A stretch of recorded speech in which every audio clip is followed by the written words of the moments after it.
আবকাৰীৰ অভিযান আৰু আনফালে সমান্তৰাল গতিত চুলাই বিক্ৰেতাৰ ধাৰাবাহিক ব্যৱসায়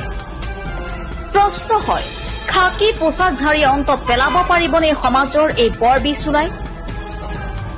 এই মাৰাত্মক বৰবিহৰ পৰা নিৰাপদ হ'বনে আমাৰ নৱপ্ৰজন্ম চুলাই প্ৰস্তুত আৰু ধ্বংস এই দুই বিপৰীত পক্ষৰ অপ্ৰতিৰোধ্য গতিত আজি কোন সফল কোন বিফল কোন জয় কোন পৰাজয় আৰু কিমান দিনলৈ এনেদৰে চলিব লোকা ভাকুৰ খেলা হয় গতানুগতিকভাৱে পুনৰ কালি আমগুৰি আবকাৰীয়ে জৰাধৰা আৰু বৰবামত চুলাই মদৰ বিৰুদ্ধে অভিযান চলাই লগতে চুলাই ভাটি ধ্বংস কৰে আমি আছাম লাইভ 7ৰ দৰ্শকক দেখুৱাইছো সেই গতানুগতিক দৃশ্য কিন্তু প্ৰশ্ন হয় এই গতানুগতিকতাই সমাজত দিছে কি কিমান দিনলৈ এনেদৰে চলিব ফলাফলবিহীন দুই পক্ষৰ প্ৰতিযোগিতা সঁচাকৈ আজিৰ দিনত জনতাৰ সন্মুখত ই এক